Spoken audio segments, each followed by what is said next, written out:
Hello and welcome to my reading log for July. So this month I read through 22 volumes, which is less than last month where I read 27. That's partly due to the fact that this month I've been replaying all of the Monkey Island games. I played them all as a kid, but apart from the new one that came out a couple of years ago.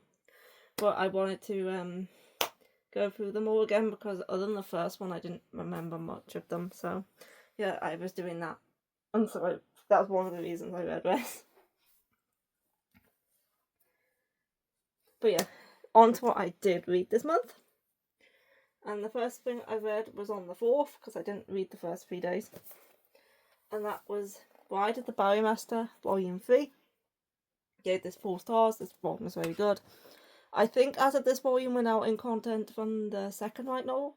I haven't read the light novels, I do have the first one, but this seems to kind of be second light novel territory now, where we've started out with them going on to like a holiday home, which was infested with like spirits, and then we had a couple of new characters introduced. They are like a pair of siblings, and I think the girl is probably going to end up becoming a friend of the main character. They don't get along too well at first, but I reckon she's probably going to end up becoming her friend.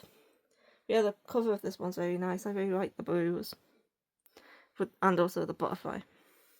Yeah, this was another good volume. I enjoy this series. It's fantasy, modern day setting fantasy, about a girl who hides the fact that she is very powerful from her family, because she has a twin sister or a younger sister. I can't remember whether they're twins or not, and she has powers, and when she was a kid they thought she didn't, so they were like mistreating her.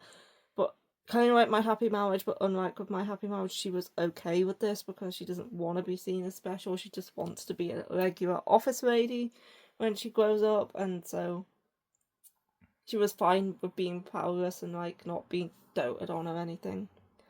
But then the leader of the main clan, Saku, he has like a duty to perform where he has to uphold this barrier. In order to do that, he needs to get married. And when he's going around the different clans to decide who he's going to marry, he notices, I can't remember her name, Hannah, but he notices Hannah's power because he can like see through her, and yeah, he chooses her as his bride, which she's not very happy about because she wants to live a normal, peaceful life as an office lady. But she doesn't really have a choice to go along with it, and then he kind of bribes her to do so, and yeah. I do really enjoy this series. And 4 stars. And the second thing I read this month on the 5th was Cheeky Brat 12. I also gave this 4 stars. This one, there was a festival and another basketball game, and Narase is deciding what college he's going to go to. That's kind of what happened in this one. With these like high school romances, when I get this far into them, I don't really have that much to say about them. I continue to enjoy them, but yep. Cheeky Brat Volume 12.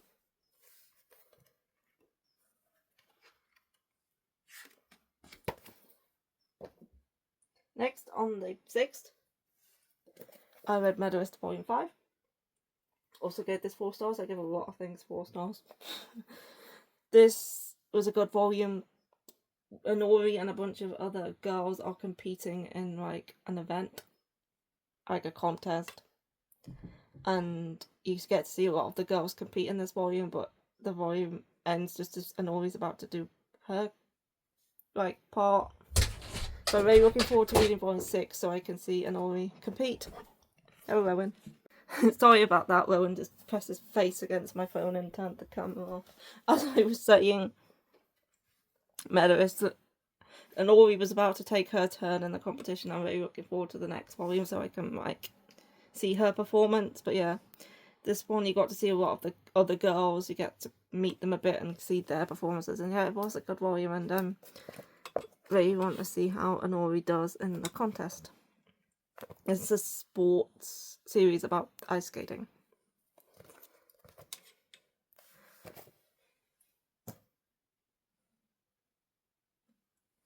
Next, on the 7th and 8th, it took me a couple of days for this one. I read They Were 11. I gave this 3.5 stars. I had already read the first part, like the original part for it, like this part. Is it? Yeah.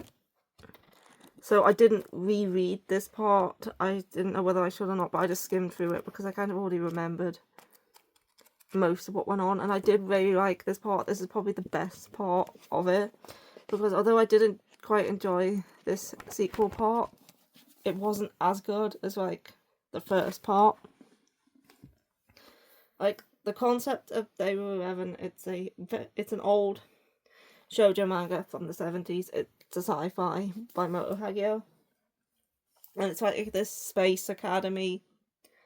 And there's these, like, tests where they put 10 people on a ship and they have to, like, survive on the ship for, like, a week, I think it is. And then they manage to do that and get back safely, then they pass the test. But once they get onto the ship, they realise that there's 11 people there and one of them is possibly an imposter, and they have this button that they can press in case of an emergency, and they'll be, obviously the teachers will come rescue them, and they're wondering whether they should press the button and fail the exam because there's an extra person there, and they don't know what they're going to do, or whether they should just continue with the test. Anyway, they decide to continue with the test, and things goes from there. And that's the first part. The second part is a sequel, which takes place, I think, a year later, where they go to one of the 10 people who was on the ship's planet, and they have to, like, stop a war. Because the planet has, like, two sides to it, and one side was going to go to war with the other side, and then someone else was getting involved, and they had to kind of prevent that. Yeah, I did enjoy the beginning part, the original They Were 11, over the sequel, but I did still like the sequel. But yeah, if you want to read a classic 70s shoujo, this is a good one. And also, if you're into sci-fi. I'm not big into series that take place in space. It's not necessarily sci-fi I'm not into it, because I'm fine with stuff about, like, robots or, like, time warps or, like, time travel and stuff like that. I'm fine with those aspects of sci-fi. I'm just not that keen on stuff that takes place in space. But I did quite like this one, and Astro Lost in Space was another one I did like. That was in space. Yeah, it was good. And now I have to find somewhere to put this because it's been sitting on my desk since I read it, because I don't know where I'm going to put it with it being so big. I might have to slide it on top of the bookcase. Anyway, next I read a new series, a volume 1, and that is Stardust Family. This is an omnibus. It contains 2 volumes complete. I read it on the 9th, the whole thing. I gave it 4 stars. This one was very interesting. This one's also a sci-fi, as it's kind of set in the future. There's also another element of it that makes it sci-fi, which is a spoiler, but is this the Empress? The Empress actually spoiled that twist themselves on one of the posts they put on Instagram. They actually mentioned it in the post, and I was like, well, that's actually a spoiler. You're not actually supposed to know that. So yeah, if you've read that post, you probably know what I'm on about. But yeah, I was expecting that to happen because I knew from the post. I was like, I didn't realise at the time it was a spoiler because I hadn't read it, but after reading it, I was like, I don't think you were supposed to mention that yet, but I think that was a spoiler. So yeah, this is like a drama where it's set in the future, where a law has been passed where you need to have a license to have children, and it's to prevent, like, unwanted children being born and being neglected and abused. So they have to pass an exam in order to get a license, and this exam is conducted by a child, and these childs are sent to live with a couple for, like, a couple weeks and assess whether they're good enough to have children or whether they're going to be problematic. And our main character here is this boy called Hikaru. Hikari, sorry. And he is sent to assess a family like no other family's ever had to assess before, because as soon as he gets there, the father immediately tells him to fail them. And he's like, why would you deliberately want me to fail you? So he ends up spending a couple of weeks with them and getting to know them and find out the reason why he asked them to be failed. And obviously then you find out a bit more about Hikari himself and like some previous families he was placed with, and yeah, it was actually very good and I really enjoyed it. It was kind of sad as well at times, but yeah, I thought it was a very good read, and if you're interested in reading something a bit different, then, and you like drama and like stuff like that, I would definitely recommend this one. It was very good.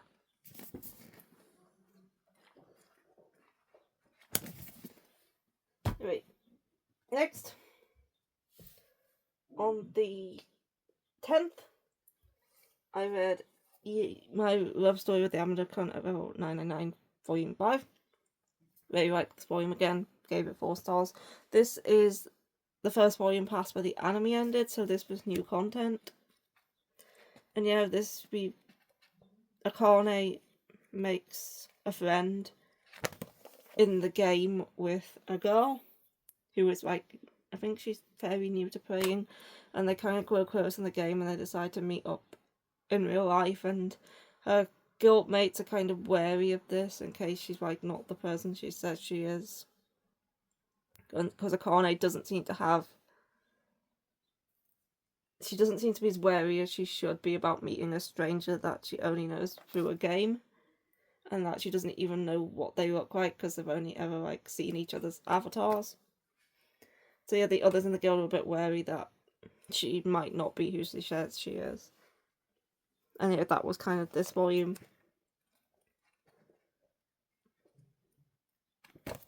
And yeah, I think that's all. I might continue a bit into the next one, by the way this volume ended. But yep, I really like the series.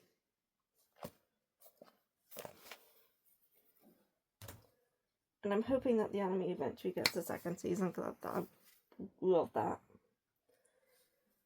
Next, on the 11th, I read My Special One Volume 8, and I think I gave this 3.5 stars. I do really like this second couple more than the first couple. And this volume continues to be like, because she's had a crush on him since she was a kid, and she first saw him as an actor in a drama, I think it was, because he was like a child actor, and she's had a crush on him since, and he's the reason she became an actor herself, so she could like grow closer to him. So she's like trying to confess her feelings to him, basically, is what this second part's about. So yeah, this was another good volume. Again, it's another like romance series where I'm quite following that I don't really have much to say about it, but I do enjoy this series, and I do enjoy the second couple probably more than the first couple. I think a lot of people preferred the first couple, but yeah, I like the second couple a lot.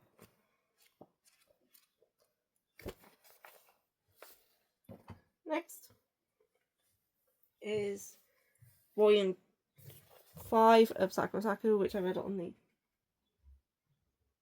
12th. I gave this 3.5 stars as well. This volume seems to introduce a love triangle, and I'm not a fan of love triangles, but this is Io Sakisaka, and you kind of expect it from her series because they always have them. But yeah, this volume also tended to kind of focus on the other guy, who is most likely going to be like a part of the love triangle. So yeah, that's why I only gave it 3.5 instead of 4 stars, because he said that he had a lot of the focus in this volume. But yeah, it's still a good volume though, and I do enjoy Io Sakisaka even if she does have annoying love triangles a lot of the time. Yeah, it's like this dude.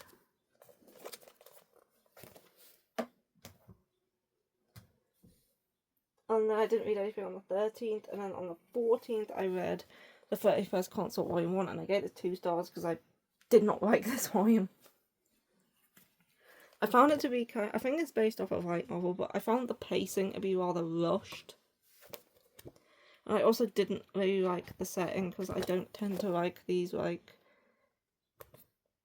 Regency sort of palace settings where there's like noble girls and princes and stuff like that. I prefer fantasy to be like high fantasy. Or something in the setting of more like Yona or a King's Beast or Prince Freya or something like that. Whereas this, like, she starts out where she's asked by her older brother to become the king. Is he a king or a prince? I think he's the king's 31st consort because he has 31 consorts and each day of the month he visits them depending on the number. And because she's the 31st consort, she only gets visited like 4 times a year, with her only being 4 months with 31 days. So yeah, she's kind of just, because like she does gardening, she cleans the place, she's kind of just, she cooks, and all the like the soldiers kind of start hanging around her little hut because obviously she's doing all this for them. And then it comes a day where she gets to meet the king and she pretends to be like a servant, and then he realizes who she actually is. And yeah, that's just, I wasn't a big fan of the setting, I wasn't a big fan of the story, or it was interesting, more interesting at first before it got into that typical now we're going to train you to be a princess sort of trope, where they do like etiquette lessons and have tea parties and stuff like that. It's just not really my thing. I find it a lot more interesting if we had a series in this sort of setting that followed commoners rather than nobles or royalty. I don't like a sentence of a bookworm does for like the first couple parts. There is some series in these sort of settings that I do quite like some of the steamship ones, but a lot of the time they're not for me, and this one wasn't. And again, the pacing was a bit weird as well. It's probably better in the light novel, but yeah, I won't be continuing this one, nor will I be keeping this one. I'll either give it to my sister or I will sell it. But for now, it's going in the pile. Anyway, next, on the 15th, I read My Name is Shingo, Volume 3. I gave this 3.5 stars. This is starting to get a bit more sci-fi now in terms of like modern day. It was complete sci-fi from the beginning in terms of the 80s. But yeah, the robot's becoming more sentient now. It's starting to gain a will of its own. It's starting to be able to like move around, and yeah, things are definitely getting interesting. I'm looking forward to seeing where it goes, because the ending of this volume was a bit weird.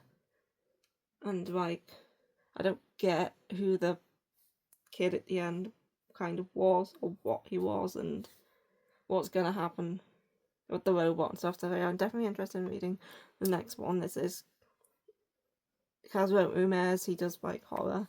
This is more of a sci-fi though, but it has still got the horror elements with the like robot, and he's probably the robot's probably going to continue to just get smarter and smarter and more intelligent, and things are gonna go downhill, and we don't know what he's capable of just yet. But yeah, I'm really enjoying this.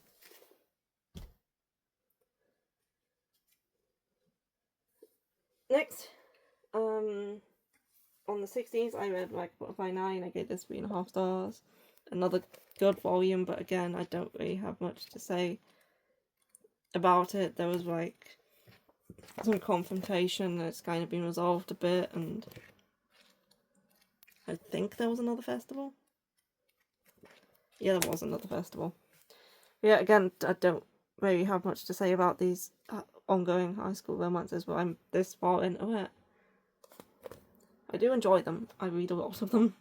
It's just, there's not that much to talk about with them. But yeah, it's good. Then on the 17th, I didn't read anything, and on the 18th and 19th, I took 2 days to read this one. I read Bastard Volume 1. I gave this 3.5 stars. This is a horror, thriller, suspense webtoon manhwa. It's in colour. The colours are quite muted to give it kind of like a grainy, faded look to it. This one was very good. It follows a boy who is... he has a glass eye, and he also has like fake valves in his heart due to an accident. I'm going to put this down because it's quite heavy, that he had. But yeah, he lives with his father.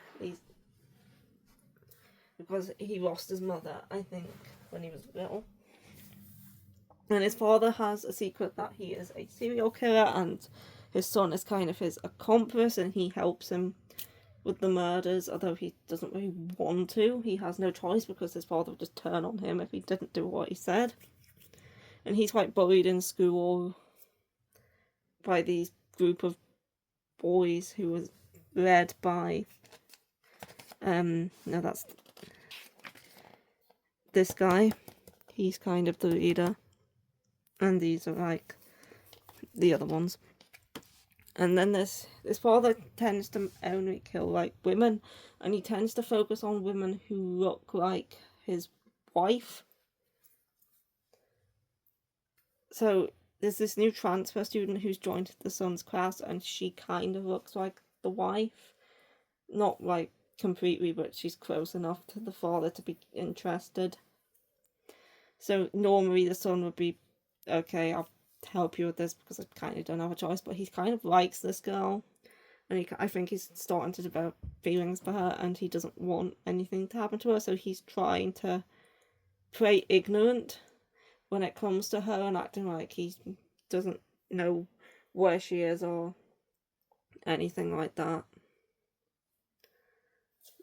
So yeah, it was very good, and I'm looking forward to reading more because I need to know what happens next and whether the father actually finds her or not.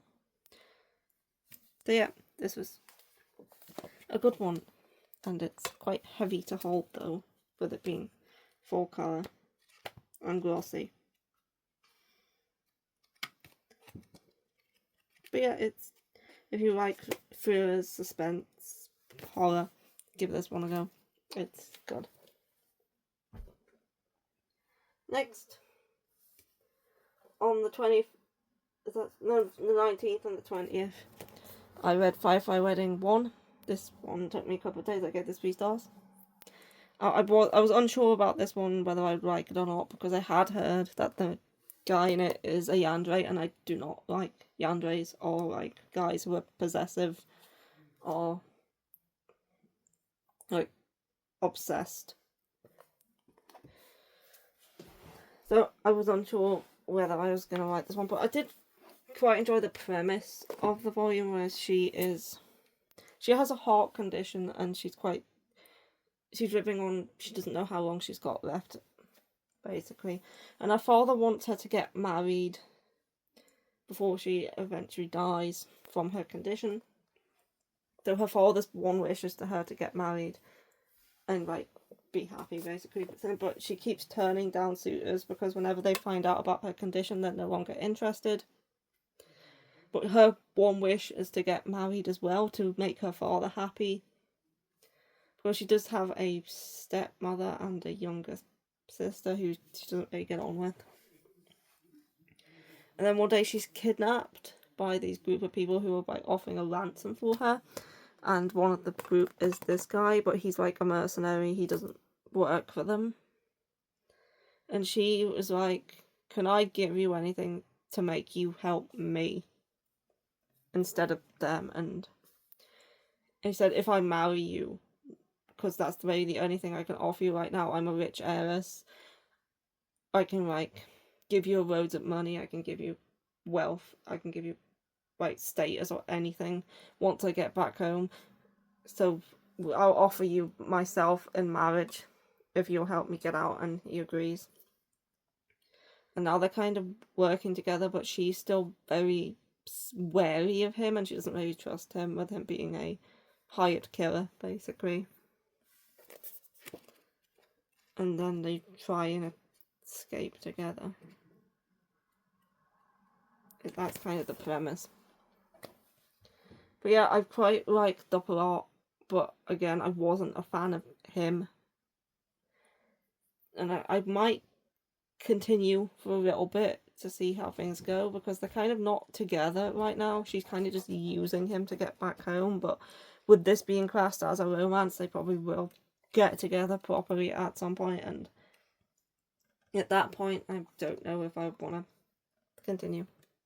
But yeah, for now, I would be willing to read more, because I said the premise is interesting. It's just I don't like the guy. But I knew going into it that he was going to be Andre, and that I probably wouldn't like him. But it's not like just a straight up romance, there is other stuff to it, so I can kind of put up with him for now. Anyway, next, we're going to get into some BL now for the next 3. On the 22nd?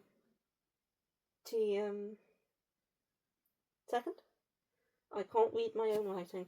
On the 22nd, I read Wanna Be My Dress Up Lover. I gave this one 3 stars.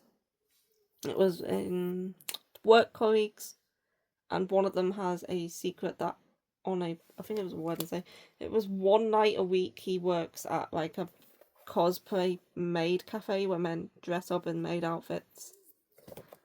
And this guy finds out, and he starts visiting the cafe and requesting him.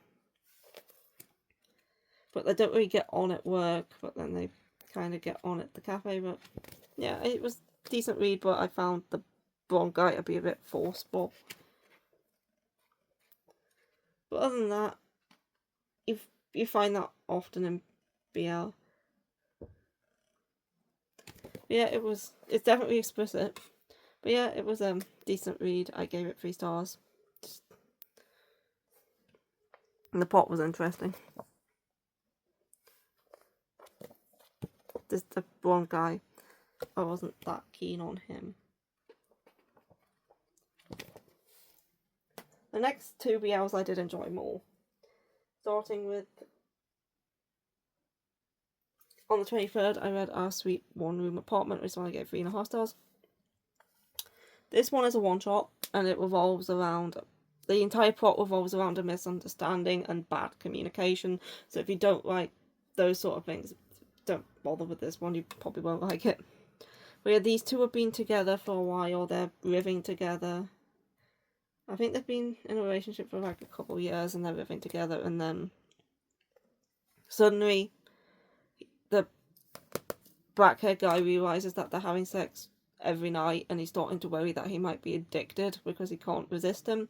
So he decides to, like, without telling his partner anything about it, to try and, like, abstain for a little bit to see if he can manage to cure his apparent sex addiction.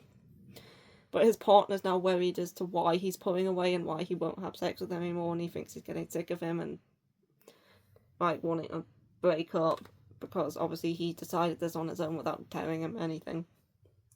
And that's basically the plot. Him trying to, like, avoid having sex while he worries about why, because he didn't mention why.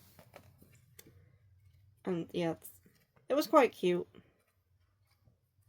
But I'd say the whole situation could have been avoided if he just said to him, this, I think I may be addicted and we need to, like, abstain for a bit. But no, he just decided to do it without ever mentioning any of it to him. And this was all, like, in the first chapter, so it's not really a spoiler.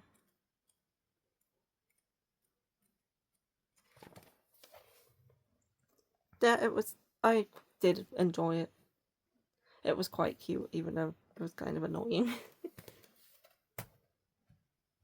And the next BL was Play Me Softly, which I read on 24th, which was my birthday, so this was my birthday read. I read this BL. I gave it 3.5 stars. This one was quite good. The story was cute. I liked the two guys together. The artwork was also very nice. The sex was also nice in this one. So I think so far this is this author's only work. But I really do like their art. So if they ever did release another volume, I would probably read it if they brought it to English. Because yeah, I did like the art from this author. And yeah, the story was quite cute. It was quite wholesome. These two knew each other in high school, and he like confessed to him in high school, or he kissed him in high school or something like that, and he was like didn't know really know how to react, so he kind of ran away from him, and then they graduated, and now years later they are adults and they join a like band club together, like a wind instrument sort of band club, and they reunite, and they both still like each other, and it's kind of like them. They kind of need to have a talk about what happened in high school, basically. But yeah,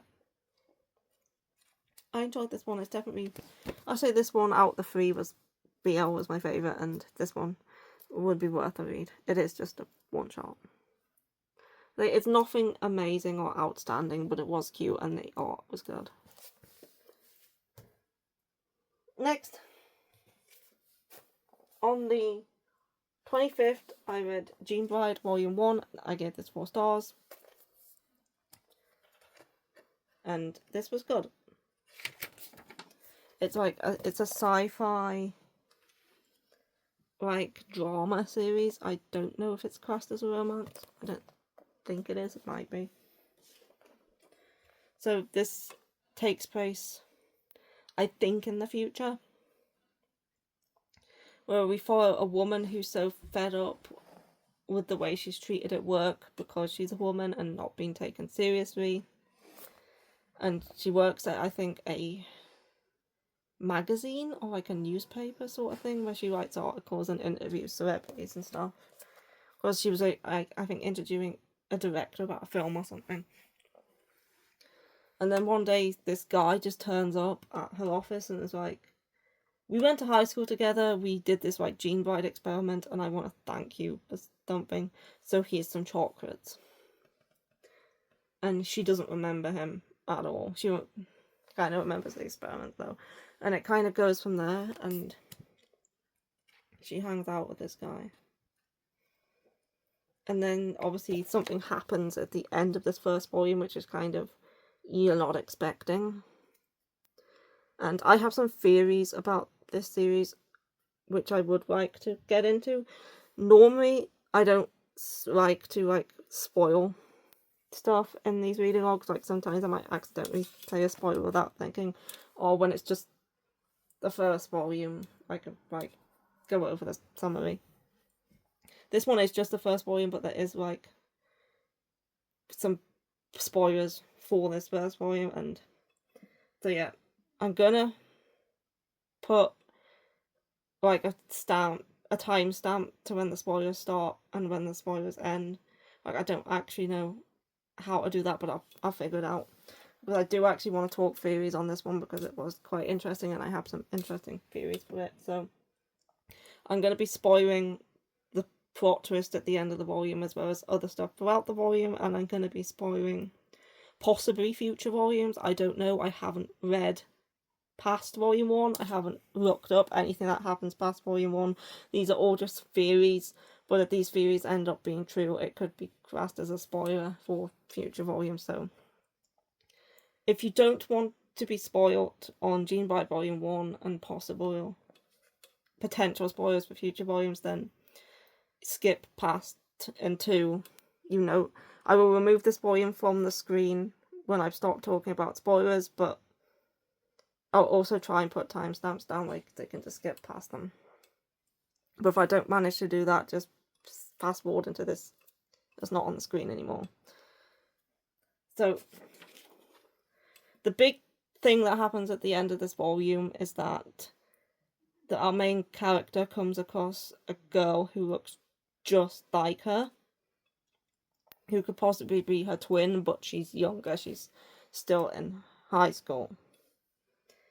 Now, my theory is that this does take place in the future, and that there's like hints for that throughout, and that the gene bride experiment that they were put through as teenagers, they said that it's to find the perfect partner. It's just like a fun thing to see who you match with genetically and who you could be quite partnered up with. I think that experiment was actually a cloning experiment, and that they took these kids' DNA in order to clone them, and that's who the girl at the end was our main character's clone. There's also some other things that were like brought up throughout the series. Like a couple of times we had a character mention insiders and outsiders in conversation, and they don't really explain what that means, but I think that this series might take place in some sort of like isolated city or isolated country or something, where you have insiders who are people who were born inside this isolated place, and then the outsiders would be the people born outside of the isolated place. And by what was mentioned throughout this volume, the insiders seem to be immune to sickness, so I don't know if they were like genetically modified or something, and the outsiders seem to be able to get sick, because she had a friend as a teenager who seemed to have died from an illness, and one of the comments was, well, she was an outsider, so that would be possible. And in another instance, the guy in this mentioned to the main woman that he was sick at one point, and she says, but you're an insider, so that's not possible. So I reckon that's kind of what the inside and outside thing is, and they're kind of in a secluded, like, isolated place. And that there's also many mentions throughout this volume of fog. So I reckon that the reason they might be in an isolated sort of place is because the outside is like contaminated, or it's like apocalyptic, or something's happened. And this fog is kind of like from that, it kind of rolls in, because they mention when the fog happens, transport often stops, and they often have to wear clothes that cover their skin. So that might be some sort of pollution that comes in from the outside into the inside. Yeah, and my theory on the purpose of the cloning experiment is like, these clones seem to have limited knowledge and access to the outside of their academy, because these girls are first introduced at the end where they're in an airport and they're stuck in the airport because of the fog and they can't get back to their academy, and a few of the girls decide to sneak out to go to the cinema, but they don't have phones. They have these things called terminals, and a lot of them seem to like be limited to what information they can access on them, and it's one of the girls seem to mention that they don't work well outside of the academy. And so they seem to be being these girls seem to be being raised in a environment in which they're being restricted as to what they can access and what knowledge they can have. That's how it seems to come across. Anyway, they don't seem to be allowed to leave the academy without permission, and they all seem to be like raised in like an upper class sort of way. And I think obviously because they look exactly like the one girl looked exactly like the main characters, that they are clones, and that they were cloned due to the Teen Bride experiment. And due to like kind of the themes of the series plus the title of the manga, I reckon that the reason these clones are being made and raised the way they are is because they're possibly being raised to become the perfect brides, like who will be super obedient and just listen to their husbands and like never disobey and stuff like that. That seems to be how it comes across. As I say, these are all theories that I've come up with after reading this volume. None of this could be true. It could all be true. I don't know. It's just what I kind of thought up after reading the volume and noticing the certain things that were mentioned. I even wrote a list of them. All my theories to mention. So yeah, I don't normally like to talk spoilers, but I just had to go over the theories for this one because I found it so interesting, and I wanted to discuss these theories as to whether finding out whether they're true or not with reading future volumes, but it does seem like plausible. Anyway, I'm going to stop the spoilers now, and I'm going to take this off the screen. So yeah, that was Gene Bride, and we're going to move on to the next one now. But yeah, I did really enjoy it. I gave it 4 stars. And I will put my theories away. In fact, I'll put them back in the volume, so when the future volumes come out, I can go reread those theories and see if any of them are true. Anyway, next, on the 26th and 27th, I read A Star Brighter Than the Sun, Volume 1. I gave this 4 stars too. This is a new high school romance by the creator of High School Debut and My Love Story. This one was cute. I'm currently reading the 2nd volume right now, but obviously that'll be in August's reading log. So this was childhood friends romance where she was always big for her age and he was quite small when he was in elementary school.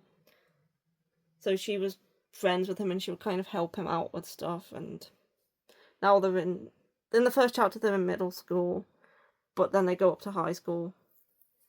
And they've kind of like rekindled their friendship, and she's had a crush on him since they were kids, but she's never revealed it because she doesn't believe that she's in his league. And yeah, it was cute. If you like a good childhood friends to romance like story, this one is cute. I think it is going to be more of a slow burn, but I kind of like that. This is them as kids. So yeah, I think it's going to be a good one. I did like High School Debut, not that I've actually finished it, but I did like what I read. So yeah, if you like that sort of high school childhood friends to others, give this one a go. It's quite cute. And the dude in it's very nice. He's very he's like a very good guy. And next, on the 28th, I read My Girlfriend's Child, Volume 7. I gave this 5 stars. I love this series. It's so good. It's so dramatic. I love the drama. But the dad in this volume completely pissed me off. The things he was doing and the things he was saying were just unacceptable. And I was like, you can't say those things to your daughter.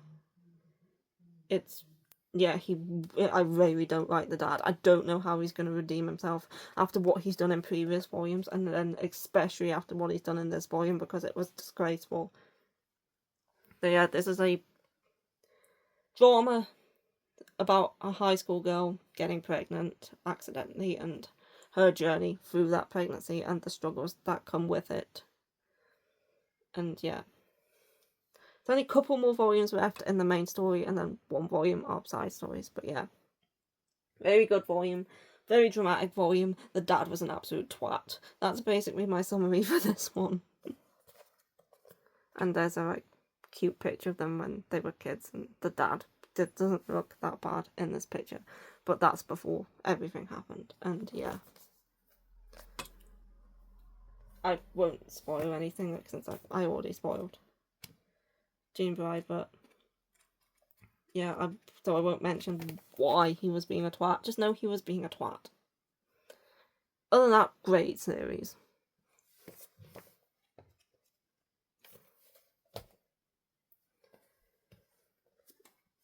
Next, I did. Did I read this on the same day as My Girlfriend's Child? Because I did not put a date for it. I must have read this on the 28th as well. Oh yeah, I did, because I read My Girlfriend's Child in bed, but it was after midnight, so it classes the 28th. So yeah, I did read these on the same day, because I read this one in the morning. I gave this 4 stars.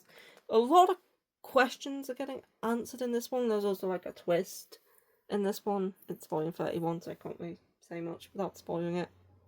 But yeah, we were going through a backstory through the last few volumes. We were going back through Yu's memories inside of his head to find out where he originally came from, and yeah, it's kind of got to the end of that backstory at the end of this volume, and we had kind of like a twist that I kind of wasn't expecting. So I think now we're going back to what was happening before the flashback. Well, it wasn't really a flashback, but it was kind of a flashback.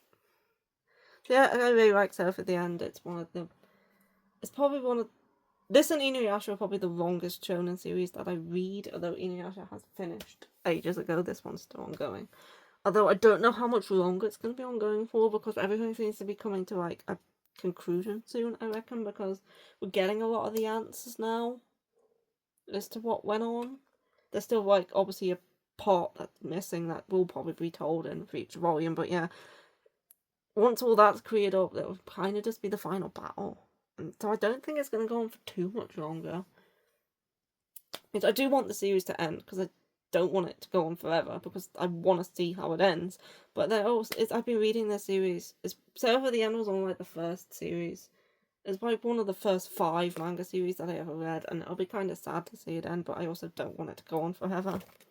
Because I do want it to have an end. And I do want it to have an end before it starts just getting more... keeps going and going and going just to keep its going sake. But I don't think it's as popular as some other shonen, so I don't think that would happen. Anyway, next, on the 29th, I read Agents of the Four Seasons Volume 2. I gave this 5 stars. I really love this series. It's great. We follow people who are called the Agents of the Four Seasons, and they control the different seasons, and they have guards with them. Like, this is the Agent of Winter, who actually did not appear in this volume at all, so I don't know why he's on the cover. And this is the Guard of Winter. He did appear in this volume. And the Agent of Spring, as a child, was kidnapped and assumed dead, so Spring, like, disappeared from the world. And then she returned, like, 10 years later, so now Spring is back, and she's, like, bringing Spring back to the world. And this volume went into more, not necessarily who kidnapped her, because we still don't know that, but more the feelings of the characters and how they felt when she was kidnapped, and it went over like her god and this guy. We haven't really gone over Winter's take on it yet. But yeah, it kind of went into the feelings of the characters about how they thought and their reactions to the kidnapping. There's still lots of questions surrounding what is her name? Hinagiku, who was kidnapped, and what actually happened during said kidnapping, because she was gone for 10 years. And we don't know what happened during those 10 years. And then the later half, we kind of are introduced to the Agent of Summer and her guard, who are twin sisters, and get some information on them. But yeah, this is a fantastic series, and I would highly recommend it. If you want like something unique and interesting, give it a go. It's also based off a light novel, and the light novels are available in English. It's also getting an anime, and I'm really looking forward to that. I also believe that the light novel for this one is written by the author of Violet Evergarden. I might be wrong on that, but I think it is. And anyway, and that's gonna top her over. The last thing I read this... Yeah, there you go. It just fell over. It's gone everywhere. I'll pick it up later. The last thing I read on the 30th, because I didn't read on the 31st, was at 25 in Akasaka Volume 2. I gave this 3 stars. I think I like Volume 1 more. This one kind of introduced, again, a possible love triangle, which was kind of resolved at the end of this volume, but... the kind of volumes... It does have more volumes, but you can kind of stop reading after the first one, or you could stop reading after the second one, because they kind of do have a conclusion to what's currently going on, so I don't really feel the need to read past this point, because I think the series is okay, and I do like the art. It can get a bit confusing at times as to who's talking, because the speech bubbles don't really have the little arrows on them. So at some points I was confused as to who was saying what. I did figure it out, but it could be a bit confusing. So yeah, I don't know if I'm going to get more of this, I'll just leave it at this point, because yeah, I did like enough to give it 3 stars, but it wasn't amazing, and it confused me a little bit.